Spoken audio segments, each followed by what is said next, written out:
নমস্কার, আমি শুভজিৎ প্রামাণিক আপনাদের সকলকে এই চ্যানেলে স্বাগত জানাই। আজকে আমি একটা ইন্টারেস্টিং বিষয় নিয়ে আলোচনা করব, সেটা হলো ফ্রিকোয়েন্টলি ফেসড ফরেন ওয়ার্ডস, অর্থাৎ এরকম কিছু বিদেশি শব্দ যেগুলোকে আমাদেরকে সচরাচর প্রায় আমরা কোনো নোটসের মধ্যে পাই, কোনো পোয়েমসের মধ্যে পাই, কোনো ড্রামার মধ্যে পাই বা কোনো নোভেলের মধ্যে পাই।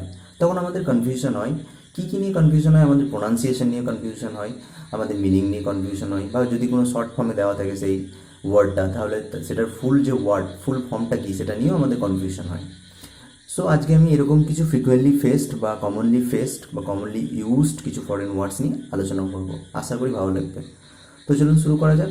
প্রথম যে ওয়ার্ডটা নিয়ে আলোচনা করবো সেটা হচ্ছে আলবেইট, ALBEIT। আলবেইট মানে হচ্ছে অলদো, আলবেইট মানে হচ্ছে অলদো। তাহলে আলবেইট যে শব্দটা ALBEIT, এটা যে ইংলিশ মিনিং সেটা কি? অলদো মানে যদিও। নেক্সট যে ওয়ার্ডটা যাবো সেটা হচ্ছে DEBUT, ডেবিউ। প্রোনাউন্সিয়েশনটা কিন্তু ডেবিউট হবে না, যদিও লাস্ট লেটারটা টি আছে, প্রোনাউন্সিয়েশন কিন্তু হবে DEBUT থাকা সত্ত্বেও কী হবে? ডেবিউ হবে। প্রোনাউন্সিয়েশন লাস্ট যে লেটারটা টি, সেই লেটারটার কোনো প্রোনাউন্সিয়েশন হবে না, ডেবিউ হবে।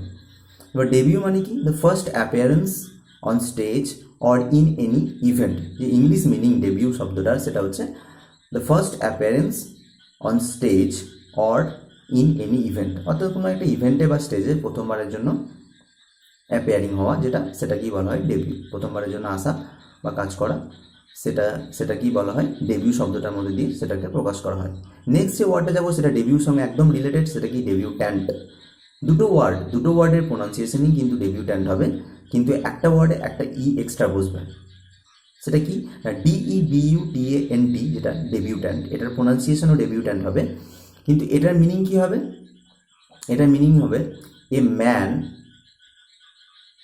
Who is appearing on stage or in any event for the first time. তাহলে এ ম্যান অর্থাৎ মেল পার্সনকে ইন্ডিকেট করছে। কোন শব্দটা? ডেবিউট্যান্ট শব্দটা। স্পেলিং কি? DEBUTANT, DEBUTANT। এটা কিন্তু মেল পার্সনদেরকে ইন্ডিকেট করে। এবার ফিমেল পার্সনদেরকে যে শব্দটা ইন্ডিকেট করে সেটার প্রোনাউন্সিয়েশনও কিন্তু ডেবিউট্যান্টই, কিন্তু ডেবিউট্যান্ট বানান যেটা আমরা মেল পার্সনদের ক্ষেত্রে পড়লাম, ফিমেলদের ক্ষেত্রে জাস্ট একটা এক্সট্রা বসবে। অর্থাৎ স্পেলিংটা কী হবে? DEBUTANTE। এটা কিন্তু ফিমেল পার্সন। কোনো ফিমেল পার্সন যদি ফার্স্ট বারের জন্য কোনো কিছুতে এনগেজড হয় বা কোনো কাজ করেন, তাহলে সেটা তাহলে সেই মহিলাটিকে বা সেই ফিমেল পার্সনটিকে কী বলা হবে? ডেবিউট্যান্ট বলা হবে। নেক্সট যে ওয়ার্ডটা যাব সেটা হচ্ছে এই রকমই অনেকটা, সেটা কি? ফিয়ন্সে আর ফিয়ন্সে, দুটোর প্রোনাউন্সিয়েশনই কিন্তু ফিয়ন্সে হবে। FIANCE একটা, FIANCEE একটা। এবার FIANCE যেটা, সেটা কিন্তু মেল পার্সনদের ক্ষেত্রে, মেল পার্সনকে ইন্ডিকেট করার জন্য FIANCEটা বসে। এবার এই ফিয়ন্সে শব্দটার মিনিং, ইংলিশ মিনিং কি? ফিয়ন্সে শব্দটার ইংলিশ মিনিং হলো a man to hmm one is engage to marry. A man to hmm one is engage to marry, অর্থাৎ কথা দেওয়া হয়েছে বা বাগদত্তা যেটাকে আমরা বলি, তো সেটা কিন্তু এই ফিয়ন্সের শব্দটার মিনিং। এবার এখন এই FIANCE যেটা, সেটা মেল পার্সনদেরকে ইন্ডিকেট করে, আর FIANCEE যেটা, সেটা ফিয়ন্সে, সেটা ফিমেল পার্সনদের। অর্থাৎ ফিমেলদের ক্ষেত্রে একটা এক্সট্রা বসছে। ডেবিউট্যান্ট শব্দটার ক্ষেত্রেও যা, এই ফিয়ন্সে শব্দটার ক্ষেত্রেও সেম ব্যাপার। নেক্সট যে ওয়ার্ডটা যাবো সেটা হচ্ছে alter ego, ALTEREGO। Alter ego কথাটার মানে কি? অল্টার ইগো আমরা অনেক নোটসে পাই। অল্টার ইগো শব্দটার যে মিনিং সেটা হচ্ছে, ইংলিশ মিনিং সেটা হচ্ছে কি? বোসম ফ্রেন্ড। বোসম ফ্রেন্ড মানে কি? অন্তরঙ্গ বন্ধু। কোনো বোসম ফ্রেন্ডকে ইন্ডিকেট করার ক্ষেত্রে আমরা অল্টার ইগো শব্দটা ইন্ডিকেট আর ইউজ করতে পারি, বা অল্টার ইগো শব্দটা কোনো একটা বোসম ফ্রেন্ডকে ইন্ডিকেট করার জন্য ব্যবহার করা হয়। আর একটা কী ক্ষেত্রে হয়? A person's other self, once other self.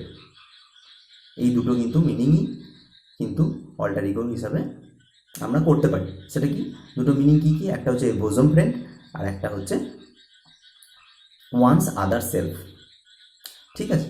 So next যে ওয়ার্ডটা যাবো সেটা কি? নেক্সট যে ওয়ার্ডটা যাবো সেটা হচ্ছে স্ট্যাটাস কো, STATUS, স্ট্যাটাস QUO, স্ট্যাটাস কো। স্ট্যাটাস কো শব্দটার মিনিং হচ্ছে same position, English meaning same position. Status কো শব্দটার ইংলিশ মিনিং হচ্ছে সেম পজিশন। আর একটা যেটা আমরা ফ্রিকুয়েন্টলি ফেস করি দেখবে, সেটা হচ্ছে IE লেখা থাকে, একটা ছোটো হাতের I ডট একটা ছোটো হাতের ই লেখা থাকে। শর্টে লেখা থেকে আমরা অনেক সময় এটা বুঝতে পারি না যে কী এটা।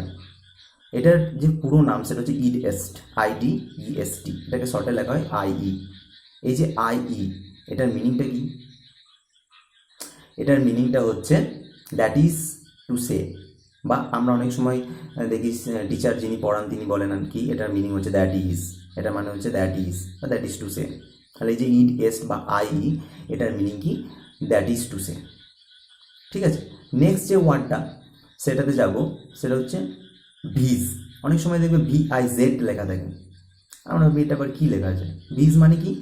VIZ দিয়ে একটা ডট দেওয়া থাকে। ভিজ কথাটা যেটা, সেটা একটা ফরেন ওয়ার্ড। এটার ইংলিশ মিনিং হচ্ছে নেমলি। অর্থাৎ কোনো লিস্টেড আইটেমস বা কোনো নেমস পর্ব থাকলো, তখন আমরা এই ভিজ, তার আগে এই ভিজ যে ওয়ার্ডটা সেটাকে ইউজ করতে পারি, মানে নেমলি, যেটার ইংলিশ মিনিং হচ্ছে নেমলি। নেক্সট যেটা যাবো, সেটা অনেক সময় আমরা অনেকজনের মুখেই শুনে থাকি যে ভায়া, VIA, ভায়া। এটা কিন্তু একটা ফরেন ওয়ার্ড। এটা মানে কি? থ্রু, মধ্যে দিয়ে। থ্রু মানে কি? মধ্য দিয়ে। ইংলিশ ওয়ার্ড থ্রু যেটার মিনিং, এই ভায়া শব্দটার কিন্তু সেম মিনিং। এটা একটা ফরেন ওয়ার্ড, এটা ইংলিশে ফ্রিকুয়েন্টলি ইউজ করি আমরা, এমনকি অনেকজন বাংলায় কথা বলার সময় এটাকে ইউজ করেন। এই যে ভায়া, VIA, এটার যে ইংলিশ মিনিং সেটা হচ্ছে থ্রু। আর একটা যেটা সচরাচর আমরা দেখি সেটা হচ্ছে at all, ETAL, all. At all কথাটার মানে হচ্ছে অ্যান্ড আদার পিপল। যেমন আমরা বাংলা ইউজ করার সময় বলি যে প্রভৃতি, আরও অনেক অনেক ব্যক্তির নাম পরপর কমা দিয়ে বললাম, এবার সেখানে হয়তো আরও অনেক ব্যক্তির নাম আছে, তো তখন আমরা প্রভৃতিটা লিখে দিই আর তাদের নাম না লিখে। তো ইংলিশের ক্ষেত্রে সেটা কি হয়? এট অল বসে। যেমন এটসেট্রা, কোনো লিস্টেড আইটেমের ক্ষেত্রে অনেকগুলো নাম থাকার পরেও আরও হয়তো নাম আছে, তখন আমরা ইউজ করি কি? এটসেট্রা। এটা আমরা সচরাচর সবাই জানি, তাই জন্য আমি ওটা স্কিপ করে গেছি। সো এটসেট্রার মতোই এট অলটা, কিন্তু এটা কোনো ব্যক্তির নামের ক্ষেত্রে ইউজ করা হয়। ওটা যেমন কোনো আইটেমসের ক্ষেত্রে বলতে পারি, কোনো থিংসের ক্ষেত্রে বলতে পারি, এটা ঠিক সেরকম কোনো ব্যক্তি, হয়তো কোনো আরও অনেক ব্যক্তির নাম আছে, সেখানে আমি সেই নামগুলো না বলে এট অল কথাটা লিখতে পারি। এটা একটা ফরেন ওয়ার্ডস, এটা মানে হচ্ছে অ্যান্ড আদার পিপল, এবং অন্যান্য আরও ব্যক্তি সেখানে আরও আছে, তো তাদের নামটা আমরা না বলে আমরা কি করতে পারি? এট অল সেখানে ইউজ করতে পারি। নেক্সট যে ওয়ার্ডটা যাব সেটা হচ্ছে day facto, DEFACTO, day facto. Day facto কথাটার মানে হচ্ছে ইন রিয়েল, অর্থাৎ বাস্তবে। ইংলিশ মিনিং কি? ডে ফ্যাক্টো শব্দটার ইংলিশ মিনিং হচ্ছে ইন রিয়েল। ঠিক আছে, আর একটা যেটা খুবই গুরুত্বপূর্ণ একটা শব্দ আছে, সেটা হচ্ছে ডেউনমাং, যেটা নিয়ে প্রোনাউন্সিয়েশন নিয়ে আমাদের ব্যাপক কনফিউশন আছে। সো এই ওয়ার্ডটা যখন মনে পড়লো তখন এটা নিয়েও বলে দিই। ডেউনমাং, DENOUEMENT। স্পেলিং আর বানান, স্পেলিং আর প্রোনাউন্সিয়েশনের বিস্তর পার্থক্য আছে, কিন্তু এটা নিয়ে ব্যাপক কনফিউশন আছে। ডিনাউমাং বা ডিনাউমেন্ট, আমরা বলে ফেলি ডিনাউমেন্ট, কিন্তু ডিনাউমেন্ট কিন্তু নয়, ডেউনমাং। উচ্চারণটা কিন্তু ডেউনমাং হবে, DENOUEMENT। এই যে ডেউনমাং, এই শব্দটার প্রপার ইংলিশ মিনিং কি? Final conclusion in a drama or play, অর্থাৎ কোনো নাটকের যে অন্তিম দৃশ্য, সেইটাকে কি বলা হয়, বা অন্তিম যে জিনিসটা আমরা কোনো নাটকের মধ্যে অন্তিম যে দৃশ্যটা আমরা দেখি, ফাইনাল কনক্লুশন যেটা কোনো ড্রামার, সেটাকে আমরা কি বলবো? ডেউনমাং বলবো। তাহলে আশা করি আপনাদের এই ভিডিওটা খুব ভালো লাগবে। গোটা ভিডিওটা শেষ অবধি দেখবেন অবশ্যই।